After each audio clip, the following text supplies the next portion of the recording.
What is good, everyone? Welcome back to the 99's Office Hockey Podcast, and we've got some massive news to discuss today. As Connor McDavid just re-signed with the Edmonton Oilers, we've also got a Jake Wallman extension, which we're going to go through a bit later in the video.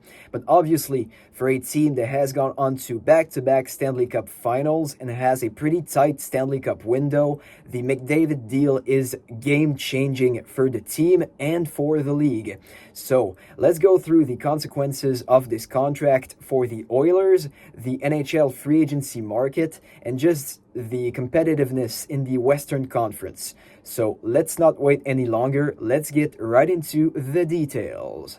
So Connor McDavid and the Edmonton Oilers have come to terms on a 2-year, $25 million extension, which lands the man that we call McJesus $12.5 million per season, which is the AAV that he has on his current deal. And let's not lie to ourselves here. This is a really team-friendly extension. As the best player in the NHL, McDavid wants to win the cup with the team that drafted him, like so many others did in Sidney Crosby, Patrick Kane, Alex Ovechkin. The list goes on, and he's doing that by putting pressure on the Edmonton Oilers to win a Stanley Cup in the next 3 years. But is that really a possibility? Let's take a look at that. Obviously, the Edmonton Oilers remain a very competitive team. They went on to back-to-back Stanley Cup finals in the past 2 years. But ahead of the 25-26 season, two big question marks remain, one of them being their goaltending. Because you have got Stuart Skinner,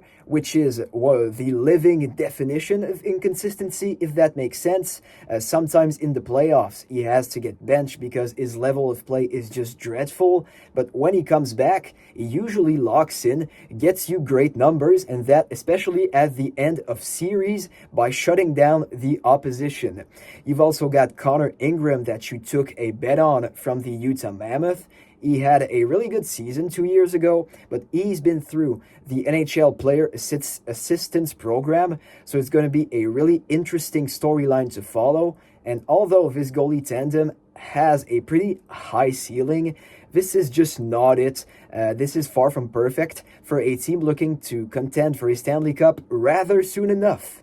Another worry of mine for the Edmonton Oilers is around the forward depth, because you've got Connor McDavid and Leon Draisaitl, but those guys are just not surrounded all that great. Yes, you've got some serviceable wingers like Ryan Nugent-Hopkins and Zach Hyman, but you've got to give top 6 roles to rookies like Isaac Howard and Matthew Savoy. I'm not sure how that's going to turn out, and the bottom 6 isn't looking all that great. Yes, you've got some guys like Mangiapane, Frederic, Enrique, Kapanen and Podkolzin, but many of those guys are past their primes and are just not known to be goal scorers. And we saw it in the playoffs last year.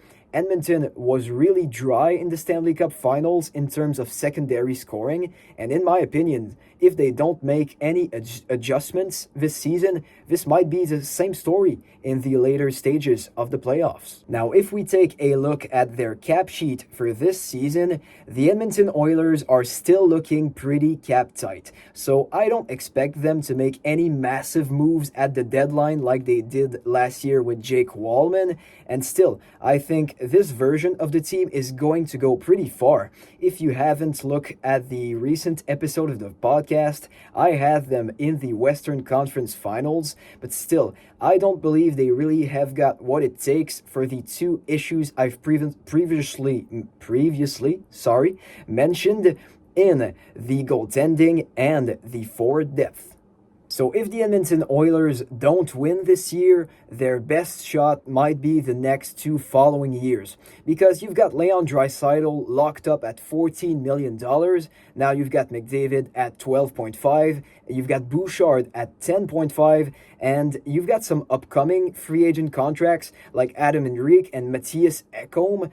You should be able to let walk guys like Henrique and get Ekholm at a really sizable discount because he is getting up there in age. So this is going to be the best opportunity for the Edmonton Oilers to surround their pieces as good as they can. Their defensive core is still looking pretty great. You've got Ekholm, Bouchard, Nurse, and Wallman, but you really need to surround McDavid and Draisaitl with some secondary scoring. And the 26 to 28 window is going to be the best opportunity for the Edmonton Oilers to do so, because when McDavid's extension is coming to an end in 2028, if you don't have a cup to your resume, well, the best player in the NHL might just leave your city.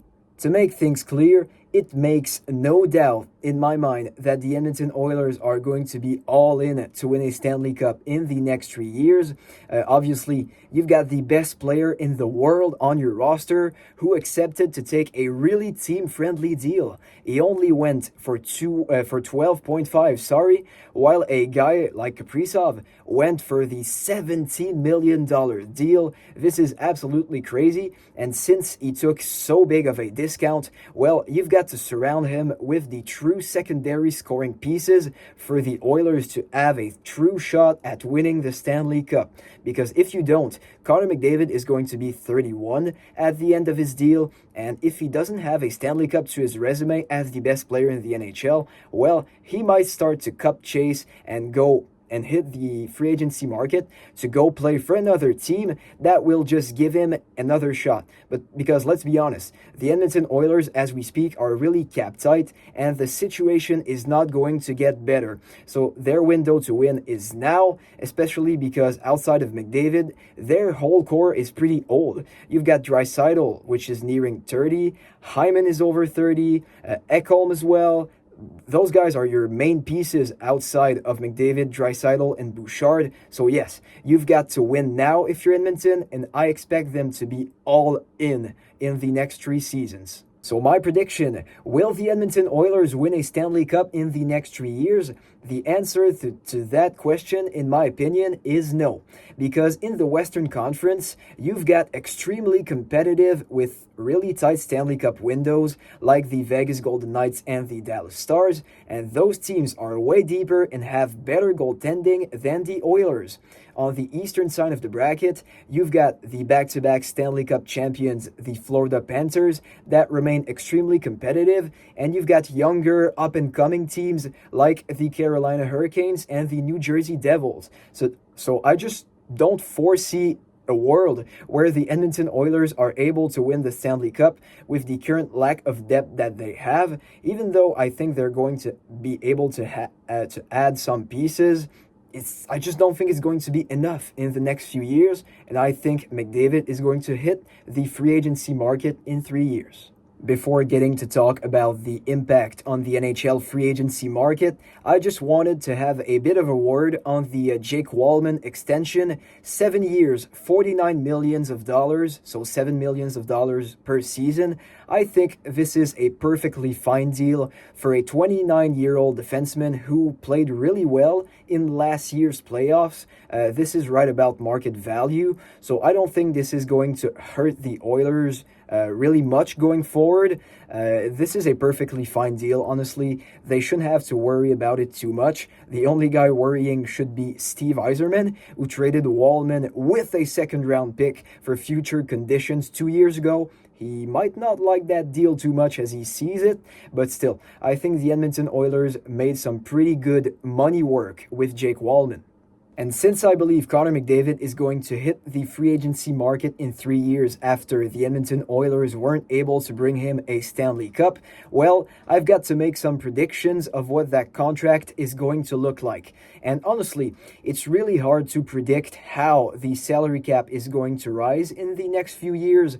We know it for the next 2 NHL seasons, but in 3 full campaigns, it's really hard to know. I could see him going for that max 8-year kind of deal, getting $22 to $25 million at that point. But honestly, if he doesn't have a Stanley Cup to his name at 31 years old, I might see him going for a $20 million 4-year kind of deal with a cup contender like maybe Dallas, Carolina. Well, some teams that has all that margin to pay him to really try to win a Stanley Cup. But honestly, this is more speculation than anything at this point. My honest review is that the time is now for the Edmonton Oilers, and we'll worry about it in 3 years if Edmonton doesn't have a Stanley Cup to their resume.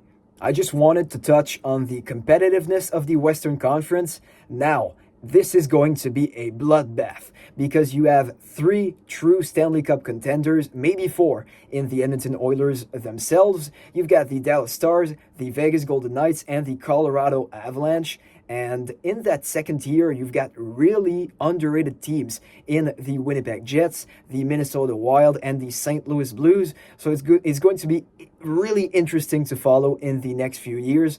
Honestly, I can't wait. If you didn't watch the last episode of the podcast, make sure to do so. But I have a Western Conference team winning the Stanley Cup this year. And yeah, it's going to be a bloodbath. And that's why I believe Edmonton might have a hard time winning the Stanley Cup because their conference is so darn competitive. So it's really going to be interesting to follow in the next upcoming seasons.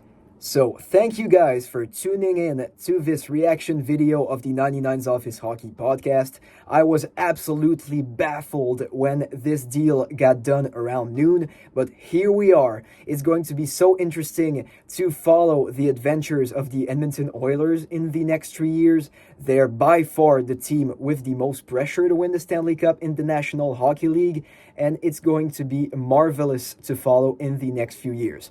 I wish a happy start to the NHL regular season for every hockey fan, and from the 99's Office Hockey Podcast, see you soon. Peace!